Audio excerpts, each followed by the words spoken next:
Mungkinkah, mungkinkah, mungkinkah mengimajinasikan cahaya generasi yang digadang-gadang menembus batas zaman? Akankah mengukir puncak peradaban di tahun 2045? Beban kini seolah-olah di pangkuan mereka, seolah dunia hanya menanti emas dari jemari mereka. Berat betul narasinya.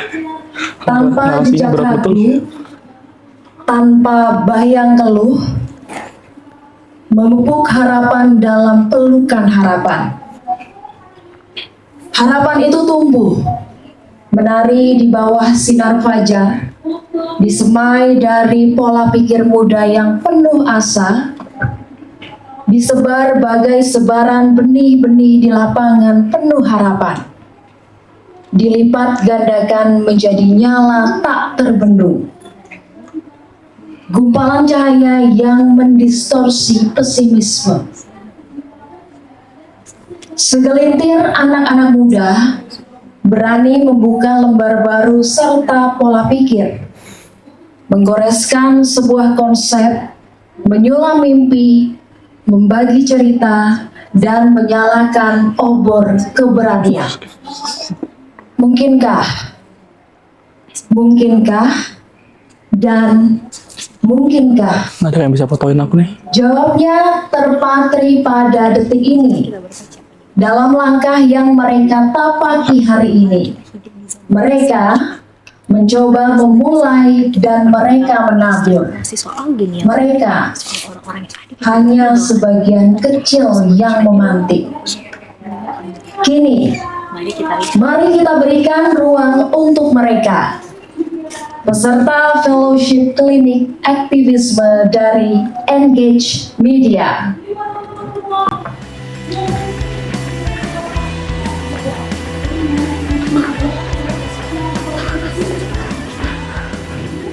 Ya, selamat sore teman-teman semua. Menjadi sebuah kehormatan besar bagi saya. Sebelumnya saya perkenalkan diri singkat terlebih dahulu, karena waktu saya cuma 3-5 menit. Saya Muhammad Yuga, mahasiswa Fakultas Hukum Universitas Mula Warman. Ya, asal saya dari Kalimantan Timur, sebuah tanah yang jauh dari pusat ibu kota, dari pusat peradaban Indonesia saat ini. Tapi, secara historis, dulu di Kalimantan Timur merupakan salah satu tonggak sejarah peradaban di Indonesia. Kerajaan Mula Warman, Kerajaan Kutai adalah kerajaan pertama di Indonesia. Dan itulah kenapa saya bangga menjadi orang Kalimantan. Oleh karena itu saya akan membuka speech saya pada hari ini dengan menggunakan salah satu pepatah yang digunakan masyarakat adat Dayak, suku khas di Kalimantan Timur, sebagai bentuk cerminan filosofis diri. Adil Katalino Bacuramin Kasaruga Basengat Kajubata. Adil Katalino berarti harus bersikap adil sesama manusia. Bacuramin Kasaruga harus bercermin atas segala kesalahan. Basengat Kajubata, hidup dan bekerjalah dengan nafas Tuhan. Teman-teman sekalian, berdirinya saya di sini sebenarnya untuk menyampaikan apa yang menjadi keresahan dan apa yang menjadi gagasan saya sebagai salah satu penerima fellowship dari Klinik Aktivisme dari Engage Media. Keresahan saya sebagai pemuda yang tinggal di Kalimantan Timur adalah jelas terkait tentang kelompok masyarakat adat yang belum mendapatkan pengakuan identitas secara legal oleh pemerintah Republik Indonesia. Kalimantan Timur merupakan salah satu daerah terkaya di Indonesia, salah satu daerah dengan eksploitasi sumber daya terbesar di Indonesia. Tapi kita bisa melihat faktanya teman-teman, partisipasi mereka pada parlemen, pada bagaimana mereka memilih pemimpin, masih sangat minim. Data menunjukkan dari Aliansi Masyarakat Adat Nusantara, baru diupdate 7 hari yang lalu, bahwa di Kalimantan Timur sudah tercatat 40 kelompok adat, di mana masing-masing kelompok adat bisa beranggotakan hingga ratusan keluarga. Yang sangat menyayangkan teman-teman, sampai sekarang teman-teman adat di Kalimantan Timur belum mendapatkan pengakuan secara identitas yang legal oleh pemerintah kita. Lantas apa urgensinya? Kenapa kemudian isu ini menjadi menarik dan apa kemudian gagasan yang ingin saya bawa. Isu ini menjadi menarik karena gagasan Presiden Joko Widodo untuk memindah ibu kota Nusantara jelas langsung bersinggungan dengan kelompok-kelompok adat di Kalimantan Timur. Tapi apa faktanya teman-teman? Mereka tidak mampu berpartisipasi secara aktif dalam proses penyelenggaraan dan pemindahan ibu kota tersebut. Mereka yang bergesekan dan bersinggungan secara langsung tidak dapat dengan aspirasinya karena dianggap ilegal. Mengapa demikian? Karena mereka tidak memiliki identitas pribadi. Kita bisa melihat bahwa rancangan undang-undang masyarakat adat sudah berapa tahun mandek, tidak berjalan sebagaimana mestinya, dan dikesampingkan karena mereka tahu bahwa sistem hegemoni di adat itu bisa dan mampu untuk menyumbang aspirasi-aspirasi yang bersih. Dan itu yang amat sangat kita sayangkan. Gagasan yang saya bawa sebenarnya sederhana, yaitu saya menginisiasi terkait adanya seminar terkait identitas, yang nanti outputnya adalah policy brief kepada pemerintah terkait identitas digital. Tapi saya mulai terlebih dahulu secara singkat, mengapa kemudian harus seminar? Alasan utamanya sesederhana bahwa kelompok-kelompok adat di Kalimantan Timur belum tercerdaskan secara pengetahuan. Oleh karena itu, diperlukan platform atau akses-akses yang memberikan mereka fasilitas untuk dapat mengerti terkait apa sih kepentingan identitas itu. Namun ingat, seminar konsepnya tidak ada paksaan sama sekali, karena jelas kita harus menanyakan kepada mereka. Tapi sejauh dan sependek pengetahuan saya, beberapa kelompok adat yang berbatasan langsung dengan proyek-proyek pembangunan strategis itu menginginkan adanya identitas secara legal, teman-teman. Tujuannya apa? Tujuannya adalah agar mereka mendapatkan hak dan mampu melaksanakan kewajibannya sebagai warga negara yang sah di mata hukum. Oleh karena itu, saya rasa sudah menjadi kewajiban pribadi saya sebagai warga, masyarakat, dan pemuda Kalimantan Timur yang alhamdulillah diberikan kesempatan untuk belajar lebih banyak, untuk membaca lebih banyak, untuk dapat merumuskan solusi sederhana, bentuk pencerdasan paling sederhana untuk mengatasi masalah-masalah itu. Oleh karena itu, sekali lagi saya menginisiasi terkait adanya seminar yang menjelaskan terkait urgensi identitas. Outputnya adalah policy brief atau rumusan kebijakan terkait identitas digital. Mungkin singkat sekali lagi, kenapa kemudian identitas digital? Karena identitas digital tidak terikat dan tidak terawat, sehingga kemudian tidak terawat dalam artian baik, teman-teman ya. Karena kita tahu kasus kebocoran data yang sangat besar di Indonesia yang justru malah merugikan masyarakat kita. Oleh karena itu, masyarakat adat tidak mau terkena oleh aspek-aspek atau dampak-dampak yang demikian. Oleh karena itu, saya Muhammad Yuga, pemuda dari Kalimantan Timur, membawa inisiasi tersebut. Saya berharap dengan lewat fellowship ini, lewat dari bantuan teman-teman Engage Media, program saya mampu berjalan dengan baik, masyarakat Kalimantan Timur segera mendapatkan haknya, atau bahkan masyarakat-masyarakat adat di luar sana bisa mendapatkan haknya untuk berbicara terkait tentang hak dan kewajibannya sebagai warga negara. Selamat sore teman-teman.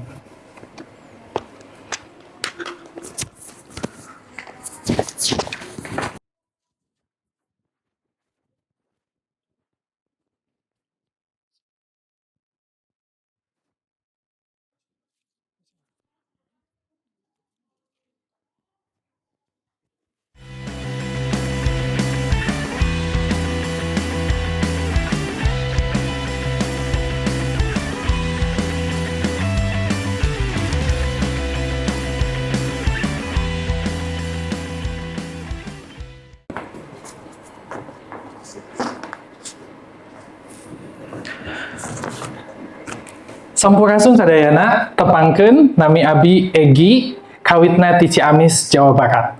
Halo, selamat sore teman-teman semuanya. Perkenalkan, nama saya Egi, asalnya dari Kabupaten Ciamis, Jawa Barat. Teman-teman semua, mari kita bayangkan ketika kita sedang scroll sosial media, misalnya scroll TikTok, Instagram, Twitter, dan media sosial lainnya. Dan dalam hitungan menit saja, pikiran kita itu bisa dipengaruhi oleh algoritma. Algoritma media sosial yang menampilkan berbagai macam informasi kepada kita tanpa bisa kita saring terlebih dahulu. Apa yang kita lihat, itu yang kita percaya. Bahkan, ini bisa mempengaruhi bagaimana kita bertindak, pilihan kita terhadap isu-isu, keberpihakan kita terhadap berbagai isu, bahkan terhadap pilihan atau preferensi politik kita pribadi. Teman-teman, yang lebih membahayakan lagi adalah konten-konten yang saat ini diproduksi yang banyak kita terima di media sosial itu banyak diproduksi dan dihasilkan dari konten AI atau Artificial Intelligence atau akal imitasi. Misalnya seperti konten di pemilu tahun 2024 lalu, di mana banyak sekali konten pemilu, kampanye pemilu yang dihasilkan oleh AI yang berpengaruh besar terhadap keberpihakan pemilih, terhadap keberpihakan masyarakat. Terhadap siapa yang pada akhirnya kita pilih dan siapa yang kita suka maupun yang tidak kita suka. Bahkan pada tahap yang lebih ekstrim, konten-konten yang digenerasi oleh AI yang kemudian terpapar ke kita oleh algoritma media sosial yang ada, ini bisa menciptakan polarisasi dan perpecahan yang semakin besar di antara 204 juta pemilih yang ada di Indonesia. Teman-teman semuanya, hari-hari ini kita menghadapi setidaknya dua tantangan besar. Yang pertama adalah algoritma dan AI yang semakin masif berkembang namun tidak terregulasi dengan baik di Indonesia. Dan yang kedua, adanya misinformasi dan disinformasi yang kemudian semakin masif menghadapi kita semua dan kita konsumsi setiap harinya. Tapi sebetulnya, teman-teman semuanya, dampaknya jauh lebih luas daripada hanya sekedar dalam kampanye atau pemilu semata. Tapi juga di bidang pendidikan, di bidang sosial, ekonomi, dan jangan lupa bahwa untuk mengembangkan teknologi AI, dibutuhkan pembangunan pusat data AI yang membutuhkan energi dan air yang sangat besar jumlahnya, yang memiliki dampak nyata terhadap lingkungan di sekeliling kita tentunya. Pertanyaannya saat ini adalah, kalau regulasi AI hanya dibuat oleh pemerintah dan perusahaan teknologi besar semata, apakah kita yakin bahwa kepentingan publik, kepentingan kita sebagai masyarakat akan benar-benar terwadahi dengan baik, akan betul-betul terwakili dengan baik? Karena seringkali, teman-teman semuanya, kebijakan atau aturan hukum yang ada itu senantiasa dibuat secara top-down atau dari atas ke bawah. Seringkali pemerintah sebagai policy maker tidak mengindahkan keinginan atau apa yang sebetulnya diinginkan oleh masyarakat di bawah.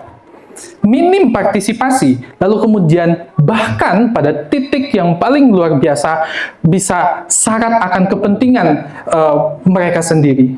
Karena itu, saya ingin membuat sebuah upaya untuk menyusun policy brief berbasis komunitas, yaitu policy brief yang didasarkan pada meaningful participation atau partisipasi yang bermakna dengan skema bottom up solution atau bottom up ideas. Sehingga kemudian teman-teman semuanya, gerakan ini atau program ini akan dimulai dari kampus dengan mengadakan seminar atau diskusi publik, lalu kemudian melakukan survei, menghimpun informasi dari masyarakat, bagaimana mereka, bagaimana pendapat mereka, pandangan mereka, khususnya anak-anak muda mengenai bagaimana AI seharusnya bekerja dan diregulasi, bagaimana seharusnya AI digunakan dan diatur dalam peraturan hukum kita.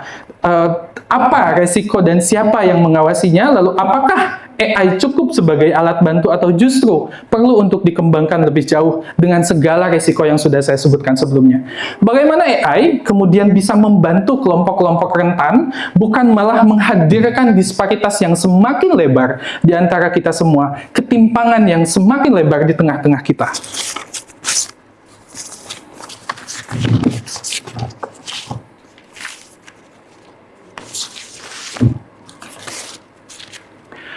Teman-teman, semua masukan ini akan kita himpun dalam sebuah policy brief yang diserahkan pada pembuat kebijakan, pada pemerintah. Dengan begitu, regulasi tata kelola AI diharapkan bukan hanya datang dari atas, dari pemerintah dan korporasi teknologi saja, tapi juga lahir dari suara masyarakat bawah, dengan konsep bottom up ideas, sehingga kita tidak hanya menjadi konsumen teknologi semata, tapi juga ikut dalam partisipasi bermakna untuk menentukan arah pemanfaatan AI ke depan. Terima kasih.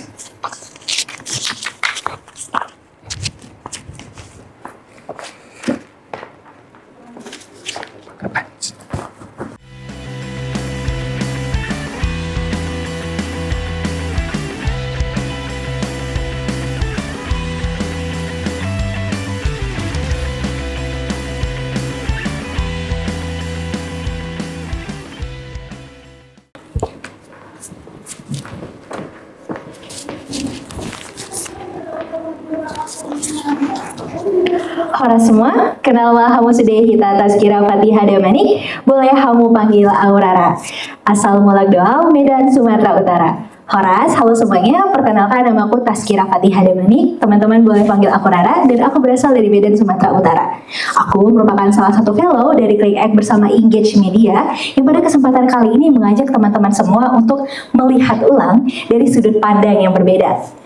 Teman-teman, berkaca pada dunia hari ini, nyatanya dan faktanya kebenaran selalu berlomba dengan kecepatan. Namun sayangnya kebenaran selalu kalah start. Mari kita lihat, nyatanya kita hidup di zaman yang penuh dengan kemudahan. Sekali klik, kita dapat mengetahui apa yang terjadi di dunia bagian lain tanpa harus melihat berita, tanpa harus melihat koran, ataupun mendengar radio. Tapi, pernahkah kita bertanya, apa yang sebenarnya kita tahu, atau lebih tepatnya seberapa besar yang kita tahu benar-benar dapat dipercaya. Bayangkan ini teman-teman, ada seseorang yang lari dari negaranya, lari dari tanah kelahirannya sendiri karena ia memiliki perbedaan ras, suku, dan bangsa yang pada akhirnya ia harus dibakar hidup-hidup dan disiksa. Bahkan pelariannya tak mudah teman-teman, karena ia tak diakui oleh negaranya sendiri. Perahu nelayan menjadi solusi hingga ia harus mengarungi samudera yang ganas. Bahkan di dalam kapal tersebut isinya ada bayi, anak-anak, perempuan, laki-laki, bahkan lansia rentan yang sama-sama ketakutan. Tapi saat mereka sampai ke negeri orang mencari suaka, mereka malah dianggap sebagai perusuh, pengacau, bahkan ancaman yang nyata. Inilah yang terjadi pada Rohingya teman-teman semua. Kelompok yang terusir dari negaranya sendiri dan bahkan sekarang terusir dari narasi dunia. Frame yang selama ini dibangun begitu apik, seolah-olah tajam mengkritik, menyoroti perbuatan mereka, sehingga mengatakan bahwa mereka tak mendapatkan kesempatan untuk mendapatkan tempat yang aman. Dan lalu kita bagaimana? Kita melihatnya, menyimpulkan berdasarkan perspektif kita masing-masing, kemudian kita membagikannya, kita mengkomentarinya seolah kita tahu segalanya. Tapi teman-teman, apakah kita memang benar-benar tahu? Atau lebih tepatnya, apakah kita memang pernah benar-benar mencari tahu? Apakah kita tahu bahwa sebenarnya banyak berita di luar sana yang kita saksikan pada saat ini hanyalah potongan-potongan dari cerita sempurna yang dikemas, diaduk sedemikian rupa, dan bahkan banyak sekali yang jauh dari fakta sebenarnya. Bagaimana kita kemudian dapat memastikan teman-teman bahwa berita-berita yang bersumber dari tanah yang berkilo-kilo jauhnya dari kita adalah realitas yang sebenarnya? Bahkan, apakah teman-teman sadar bahwa nyatanya kebenaran tak selalu hadir pada halaman pertama? Inilah mengapa pada hari ini aku berdiri di sini di hadapan teman-teman sekalian bukan untuk menyalahkan siapapun, tapi untuk mengajak teman-teman melihat ulang, reframe. Melihat kemudian dari sudut pandang yang berbeda, dari sudut pandang yang baru, menyusun narasi yang lama, dan kemudian menyusun ulang potongan-potongan fakta yang sebenarnya. Melalui program Rohingya Reframe mengulas fakta di balik pena, bersama akan kita lawan mis dan disinformasi, bukan dengan emosi teman-teman, tapi melalui edukasi dan juga secara langsung berpartisipasi. Nantinya teman-teman akan diajak untuk berdialog langsung dengan akademisi dan para staf ahli atau bahkan etnis Rohingya itu sendiri, untuk kemudian kita mengetahui secara komprehensif mana yang sebenarnya fakta, mana yang realita, mana yang bukan, apa yang sebenarnya terjadi, dan semua berita yang kita lihat saat ini bagaimana realitanya. Teman-teman mahasiswa kemudian akan diajak juga untuk belajar mengevaluasi, mengkaji sumber, menulis ulang kebenaran bukan versi media, melainkan versi realitanya. Melalui workshop, diskusi, dan nantinya karya sebagai output dari rangkaian kegiatan hari ini, kami ingin membuktikan teman-teman bahwa pena tak selalu menjadi pisau, namun juga dapat menjadi jembatan antara kita dan mereka yang sedang berjuang. Jadi, mari kita melihat ulang, mari kita buka mata, mari kita reframe. Karena melalui Rohingya Reframe, menulis fakta di balik pena nantinya, suara mereka layak untuk kita dengarkan. Terima kasih atas perhatiannya. Sekian dariku, mari kita sambut Bang Gio.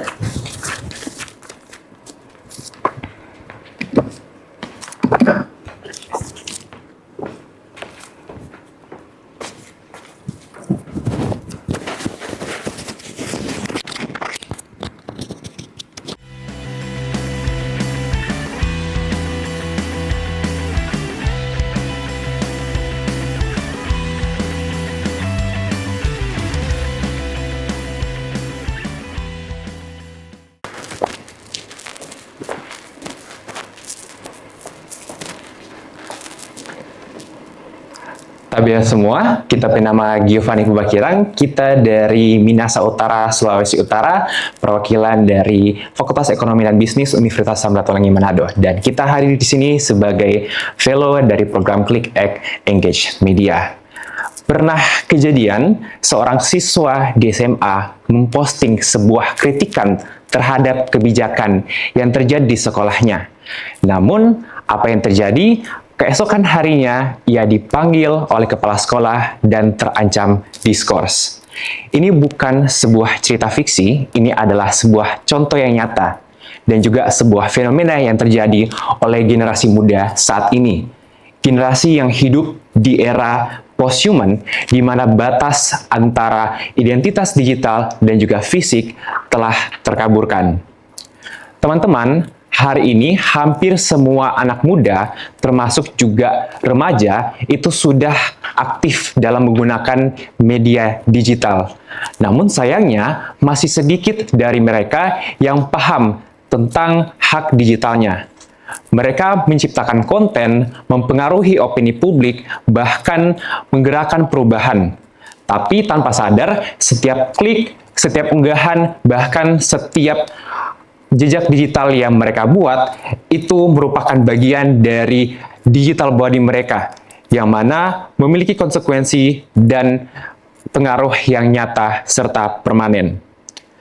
Seperti layaknya Horcrux dalam film Harry Potter yang merupakan fragmen dari jiwa, identitas digital kita menyimpan kepribadian, memori, dan jejak kehidupan.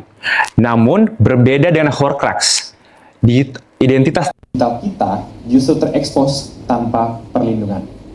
Itulah mengapa saya menggagas workshop Cyber Self, sebuah gerakan transformatif yang memposisikan pemimpin muda sebagai digital warriors, bukan sekedar mengajarkan literasi digital, tapi juga memberdayakan mereka menjadi aktivis digital yang bertanggung jawab. Program ini akan menggabungkan aktivisme mahasiswa dengan leadership siswa SMA. Mahasiswa yang telah berpengalaman di bidang aktivisme dan juga gerakan kampus akan menjadi fasilitator dalam program ini. Mereka akan berperan dalam memberdayakan para pemimpin muda untuk bisa menjadi aktivis digital. Sehingga hal ini akan menjadi sebuah metode untuk regenerasi aktivisme yang berkelanjutan. Apa dampak dari program ini? 30 pemimpin muda yang tidak hanya memahami digital body mereka, tapi mampu mengintegrasikan isu hak digital ke dalam program OSIS. Mereka akan menciptakan kebijakan sekolah yang melindungi data siswa dan juga akan memfasilitasi dialog konstruktif antara siswa, guru, serta orang tua terkait dengan penggunaan teknologi yang bertanggung jawab. Dari Manado hingga seluruh Indonesia, kita akan membangun ekosistem aktivisme digital yang berakar pada nilai-nilai lokal, namun bervisi global. Kita tidak bisa terus berharap orang lain memperjuangkan hak digital generasi muda. Jika kita ingin masa depan kita adil, inklusif, dan juga aman, maka investasi terbaik adalah pada anak-anak muda hari ini. Dengan memberikan mereka pengetahuan, keterampilan, dan juga ruang untuk bersuara, kita sedang memperkuat fondasi bagi demokratisasi digital Indonesia. Mari kita pastikan mereka tidak sekedar survive, tapi bisa thrive di era post-human. Karena melindungi tubuh digital mereka, berarti melindungi masa depan digital kita bersama. Terima kasih atas waktunya. Menutup sesi ini, satu lagi gagasan berdampak akan dipaparkan oleh teman saya. Saya sambut Dian.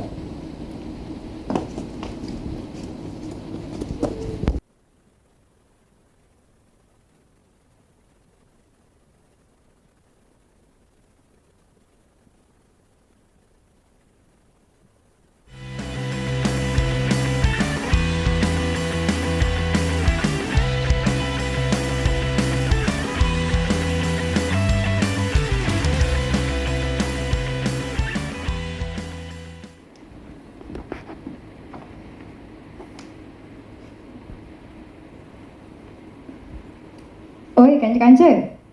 Kenal aku Dai, nama aku Nidian, Jema Merinem, asli Sumatera Selatan dan begawi di Jakarta.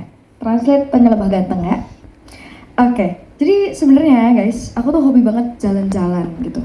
Tapi anehnya, yang justru paling nyangkut di kepala itu bukan perjalanan jauh, tapi cuma jalan kaki 10 menit. Nah, pernah nggak sih cuma jalan sebentar, tapi rasanya kayak nemu dunia yang baru gitu.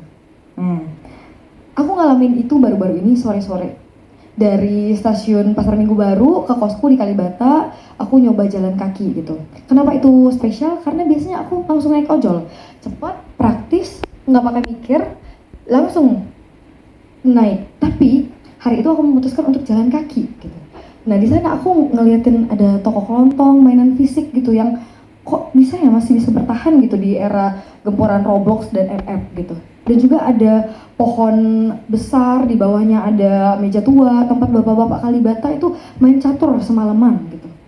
Nah, di sana, di momen itu bikin aku tuh jadi mikir, oh ternyata ketika kita pelan, ketika kita melambat, ada kesempatan bagi kita untuk memperhatikan hal-hal yang ternyata jarang kita perhatikan selama ini gitu. Banyak hal yang terlewat gitu. Masalahnya, di dunia digital yang serba cepat sekarang, jeda dan kesempatan untuk melambat seperti itu langka. Nah, berita datang kayak banjir. Pagi ini kita dengar klaim, siang nanti kita udah dengar bantahannya, sore nanti kita udah dengar bantahan atas bantahan tersebut. Jadi bener-bener semuanya tuh serba cepat di dunia di dunia digital yang sekarang. Ya. Nah, kemudian di berita-berita itu